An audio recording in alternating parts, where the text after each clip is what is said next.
Our team has conceived and designed some of the world's most powerful telescopes. Next. Like the $1 billion Colossus telescope, an instrument sensitive enough to detect life on planets around other stars. Next. Or the Daniel K. Inouye telescope, the world's largest solar telescope ever built. Next. Which is currently under construction on Haleakala. Today I want to tell you about how some of the technologies developed for these huge scientific instruments can be adapted to change the way we generate power from sunlight. Next. One of our current team members, Steve Mazur, worked as a renewable energy executive in the solar power industry in Honolulu. This picture illustrates a dilemma he faced. Even though his project covered the entire roof with some of the world's most efficient solar PV panels, it still accounted for only a fraction of the total power that the building needed. Next. For many Honolulu businesses, solar power isn't a compelling investment because these panels can't produce enough savings over their lifetimes for the companies to justify the cost. Or sometimes, some of the people we talk to, just the time of the individuals involved to set up the project. Next. As a case study, let's look at a small building with 100 square meters of roof space. With conventional flat panel PV, you would save $72,000 over 10 years. Next. If instead you covered the roof with morphoptic modules, you could save more than $300,000 over the same period, and you could do it with a system that was naturally adapted to future improvements in solar cell technologies. Next. Morphoptic produces more power in the same space by boosting the total power efficiency with patent-pending inventions. On the left is what the best-in-class commercial PV panels deliver. On the far right is what morphoptic can deliver, which is almost 4 times the power of all other technologies. Next. The technology for achieving this high efficiency was developed right here in UH's Advanced Technology Research Center on Maui. Next. In our Maui labs, we've created an economical way to make precise solar concentrators, not dissimilar to the way we make telescopes and telescopes mirrors similar to the ones I showed you at the beginning of this presentation. But our systems are enormously less expensive.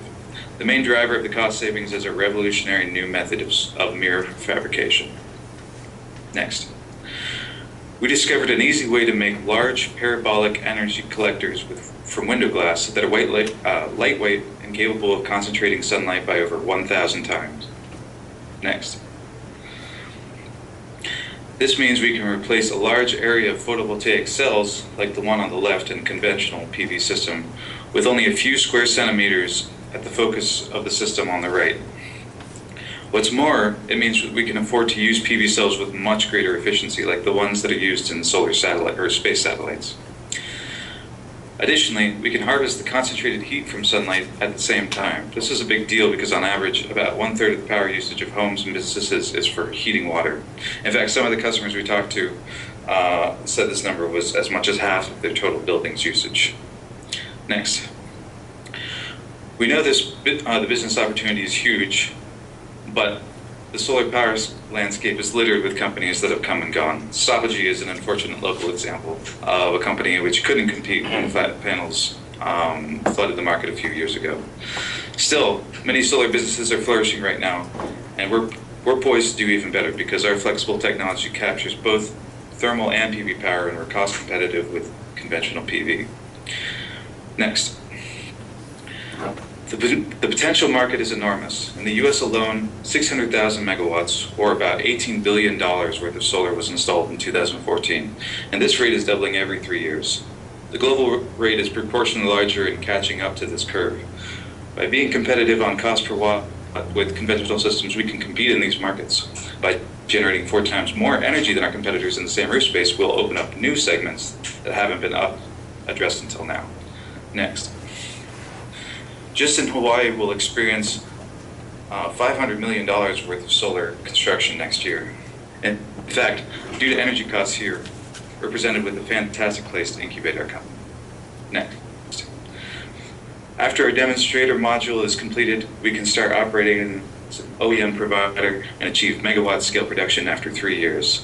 That puts us in a great position for a potential exit with big global companies, solar companies like SunPower and Suncor, in year before, and we've seen a number of big acquisitions that they've made. Next. Our CEO, Dr. Jeff Kuhn, was the director of the UH's Advanced Technology Research Center on Maui for more than a decade, and he's gathered a team of award-winning PhD optical physicists, astrophysicists, and technologists. This little group has previously raised more than $20 million of government funding for scientific research. Now, we've been set loose on the real world because, as it turns out, we really were born to solve this solar problem. Next. But we're not going it alone.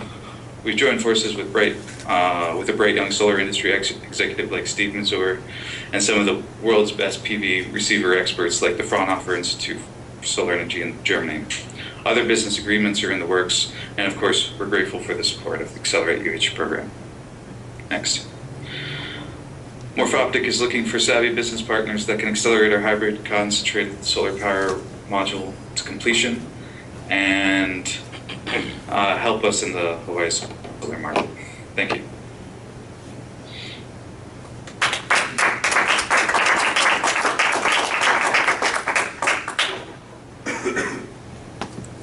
Who was that? Who was making the presentation? Yeah. This is Steve Kaiser. A couple quick questions. Thanks for that.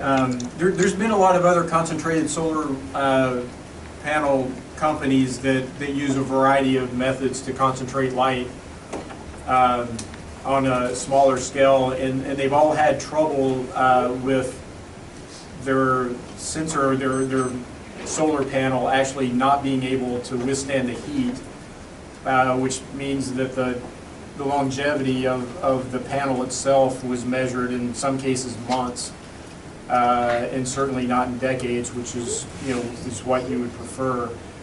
You guys are not only concentrating the light, which is going to have its own heat, but you're intentionally concentrating the heat as well. Have you all cracked the engineering code on how to make your solar panel withstand that heat and last for a decade or so, or have you gotten that far yet? Yeah, no, it's a great question. It's actually one of our design, it's part of our design. It's not too dissimilar to the problem that we have with the 4 square meter solar telescope up on the top of Haleakala. Wow, you're concentrating a huge amount of power onto a small camera, a very sensitive astrophysics type camera, and you got to keep it cool. So, in fact, we don't just want to keep it, like relatively cool. We want to keep it in its optimal operating range, so we get the highest efficiency out of the cells.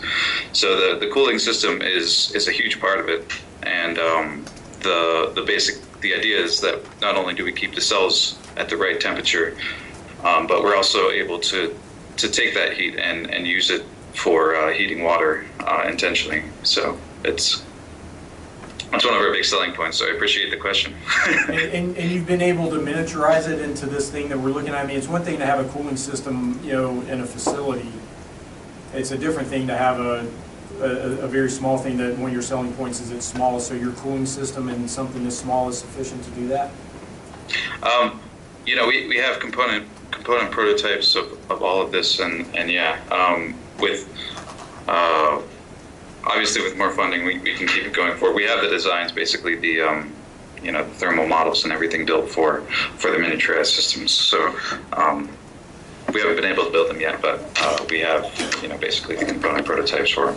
Okay. 2 other quick questions that are more on the business side rather than the technology side. How do you think you're going to sell this? And interestingly, during the break, we were having a very interesting discussion that the explosion, if I can use that word, of solar penetration was primarily due to a financial innovative model, the solar cities of the world, rather than a technology innovation model. So, are you guys going to make people buy this plan, or are you going to go into long-term PPAs, or what? We want to ride on the shoulders of these giants who have figured it out. We don't really want to do this ourselves. We want to go to existing providers that already have a toehold in the market, and in fact, go region to region probably even, and find markets where we make sense and sell it to those guys. So our unit economics and everything are based around selling to companies like the ones that Steve Mazur works at, Distributed Energy Partners and that kind of thing, where they do the marketing, they do the installation, they do the contracting. And we're just the OEM providers to them. So they might have various different financial models. There might even be people who, lease other people's roof space and sell it off to us as third parties. There's all sorts of crazy financial stuff, but we get to sit in the background and just sell the units themselves. Gotcha. So. Last thing is regulatory. I'm sure you know this better than anybody because you've got to deal with MECO rather than HECO. But getting solar hookups here in Hawaii turned into a disaster last year, and it's only got marginally better this year. And as you're well aware, there's, I don't want to use the word full-on assault, but that's not inaccurate, on solar around the United States, in terms of getting regulatory hookups, grid instability and things like that. Do you all have, is that something you're even going to consider, or is that going to be your channel partners that are going to have to deal with that? I mean, to a large extent, it is our channel partner. It obviously affects the markets that we're going to go after. Which markets are going to be the most promising, are going to be the ones where there's less barriers to that. There's also different models that allow us to get around that, like building utilities, building utilities that can be off the grid, like air conditioning is a good example of something that you mainly need during the day, and you can actually build entirely off the grid, so you don't have to worry with regulatory things like that.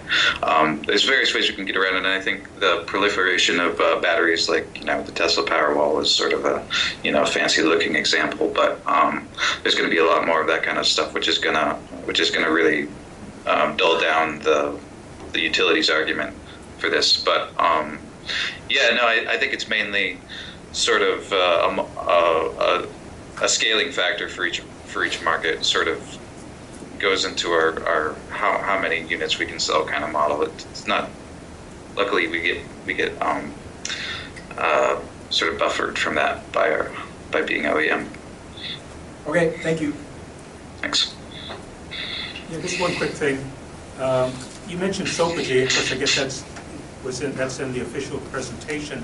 I don't know if you really have to do that because that's a completely different technology, which didn't work out. So I don't think you have to remind people. What Is this who's this? I'm sorry. Go ahead. So that's Jeff. I'm sorry. Who's speaking? Ian, I'll answer this one. So that's, how every once in a while you'll have one investor say one thing and another investor say another thing. Well, the last time they presented to 3 other angels, they all suggested that they bring up Sopogy. It's like, bring it up, address it head on, because it's going to be one of your first questions. So it comes to mind, yeah. and then you sort of dismiss it. Yeah. Especially here in Hawaii, it obviously comes to mind. We kind of wanted to see if we could head it off at the pass by talking about it. Honestly, from what we've talked to people who had sort of an inside view of what happened there, they essentially didn't have technology, which is a different problem entirely. I guess our intention was to head it off the pass. We hear, in the Hawaii market, we hear Sopogy a fair amount, and on the mainland market, we hear Solyndra. And both of them had sort of weird, Solyndra had a lot more potential than Sopogy ever did. But they both had, big caveats, and we're not really the same technology at all, so I appreciate your point. This is Steve Humschild. Has this been tested by NABCEP at all? What's that? Has this been tested through NABCEP at all? The National Association for Certified Energy Practitioners? No, we haven't gotten to certification parts. There's NREL certifications that we've looked at, and there's the Fraunhofer Institute that we're partnered with also does those in Germany. There's other certifications like UL and other sort of general stuff to get things on roofs. All of that is stuff we're going to have to deal with once we get into sort of Series A type area where we have some money to throw at that problem. Okay. Is this more proof of concept, or is this product ready right now? We're trying to build a proof of concept right now. Trying to build a proof of concept. Okay. How do state and federal tax credits apply to this technology? Again, I think it's kind of a multiplier to whatever market we're trying to add to it. It just provides like an incentive. We might even be able to qualify for solar heating as part. You know, we might get the solar energy and solar heating at the same time, which is, you know, great. But we're trying to price it in such a way that it's competitive with PV in that market. So it might be market to market that we get to. In ones with tax credits, we get to get a bit more of a margin than we do in markets without that. Okay. So are there any, this might be a naive question, but are there any issues with, you know, concentrated solar power throwing like a flashlight up into space and like flight patterns or anything? No, it's a totally reasonable question. So the way light focuses, it focuses at the primary focus, and that's in fact, if you're looking at it head on from space, it'll look slightly darker, I think. Don't quote me on that, but that's my understanding of optics. You can ask Jeff this. But as long as you're not near the focus, it should actually be less bright than like flat windows, just flat glass. At the wrong angle, they're way brighter than ever be, because the whole flat expanse of the building is reflecting the sun directly into your eyes, whereas a curved mirror is like ours, there's only a small part of the mirror that's reflecting the light into your eyes. So. Sure. And then what about anticipated installation costs? I mean, you know, PV systems are just like Lego sets anymore. Anybody can install them. They're fairly simple. So how about the installation process with your technology? Yeah, we want to be as Lego as possible. From what I understand, the solar isn't quite as straightforward as you would expect it to be. There's a fair amount of kind of custom design that has to go into building the PV panels and that kind of thing, anchoring them and all of that. So there's various different contractors involved. We've interviewed all the different levels of that, and there's people who go in and just prepare the roof and drill everything in and do all the steel frames and everything like that. Then there's a different set of people who install the PV. There's a different set of people that actually wire it up, etc. We want to be as much of a, like you said, a Lego set as possible, where we're sort of bigger systems, so there's less sort of micro work, just sort of slot in this big system, slot in that big system kind of thing, and as much of it pre-assembled as possible, so that it doesn't. Because contractor time on site is very expensive, so we want to minimize that for sure. Yeah. Okay, my last question for you. Thanks. So, so you're using the water to cool down the superheating from the generated power from the sun. Is that right? Yeah. In the simplistic term. So, can you use the kilowatt generation independently of the solar thermal? Yeah. So they're two separate things. We sort of take the cold water from the tap, use it to help to cool our system, and then dump it into their hot water heaters so that they actually get hot water for their building that they don't have to generate via electricity. So and then they also just get straight electricity from the panels, just like flat panels. Okay, my question was, can you use one, not the other?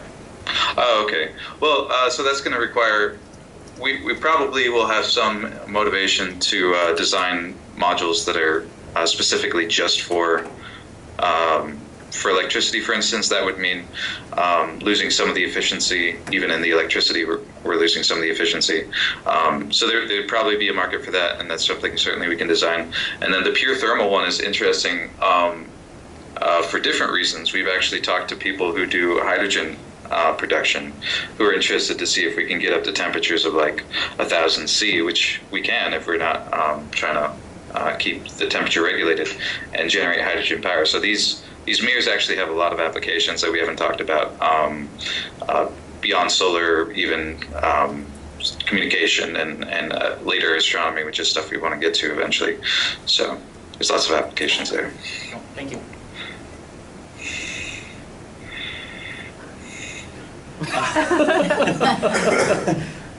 Ian, so your big advantage is, as I understand it, is that the way you make the mirrors, right? Right. Yeah. Okay, so you can make the mirrors, as I understand it, a lot less expensively than the way they're made now. And That's correct. Again, that's your distinct advantage. That's your main IP. I know you're talking about the IP as it relates to cooling, but we haven't really looked at that so specifically. But it's mostly about how you make the mirrors, right? That's our main driver, yeah. Yeah. So it seems to me that that's going to be a huge advantage as long as this methodology for making electricity or making energy wins over the other methodologies. So, assuming that concentrated solar becomes the way it's done, then you're going to have a distinct advantage, because you could, then there's going to be a need for a lot of mirrors, which you can make more cheaply. So it's sort of dependent on everybody adopting this way of doing it, right? Not necessarily, because the thing is that we get to use we use much more expensive solar panels. So those panels, like the triple junction ones that they use in space satellites, they're really not ever going to be economical to cover your roof with. And even so, even if they were, you get more power out of it when you concentrate the light on this way. And then additionally, there's no easy way to get the power or the heat out of the flat panel system. So we're always going to have an advantage in that we get almost twice as much power just by getting the heat. Whereas with flat panels, trying to like circulate water behind the panels is really expensive, and you don't get very high temperatures. Whereas with our system, you can get, quite high temperatures at the same time that you get the power. So I think we're always going to be competitive, and the glass is always going to be cheaper. A large thing of molded window glass is always going to be cheaper than, solar cells, essentially. So I guess you answered my next question, which was, are there going to be any breakthroughs in PV in general that boost productivity to be equivalent to what you think you can provide? Yeah, no, I think there's going to continue to be a bunch of advantages. There's carbon nanotubes, there's crazy things like quantum dots. Who knows? I don't know. We don't know. But whatever it is, we can put it at our focus, and that's one of the great advantages of our system. We can swap in just the receiver at the center, which is, one small part of the cost of the system, versus if you wanted to replace the system on your roof, you'd have to tear out the whole roof and replace it all with whatever the new thing is. So. Oh, I see. So you're saying if there's a huge breakthrough in productivity for photovoltaic cells, you could just incorporate that on your receiver. Yeah, we're essentially a platform technology. Yes. We want to be a platform for lots of different uses of our technology, but the main one obviously is whatever PV cell is the most efficient, the most economical right now is the one that we're going to put in our systems. And if our customers want to upgrade, we can even upgrade them. So, how much money did you say is required or you need to get to a proof of concept? Sort of I think $175,000 to $150,000 is sort of what we've been banking on for a basic one. Then if you're looking for like the full commercial, or not commercial, but the one that you actually put on roofs and start building, I don't know, might be $500,000 beyond that or something like that.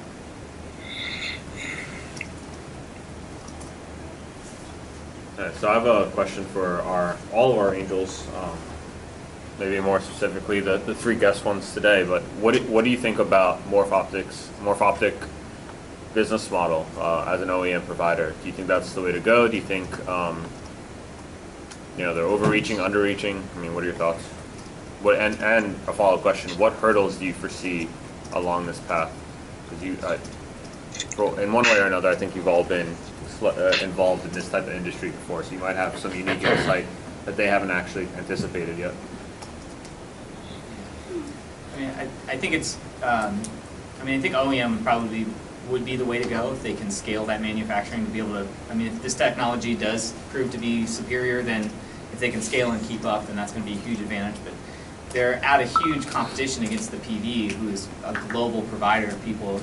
Investing billions in these factories to be able to crank out PV modules left and right and to provide those solutions for it. So I think what Peter brought up is really it's a comparative technology. So can this beat PV? And if it can, is it going to be applicable to such a wide range that PV is now, and it makes it so simple that anybody can use it. And I think that's the battle of the business.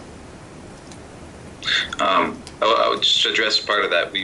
Our plan is, and we think this is feasible, to actually be cost competitive with PV. So on sort of a dollar per watt. So we're hoping from that angle to do well.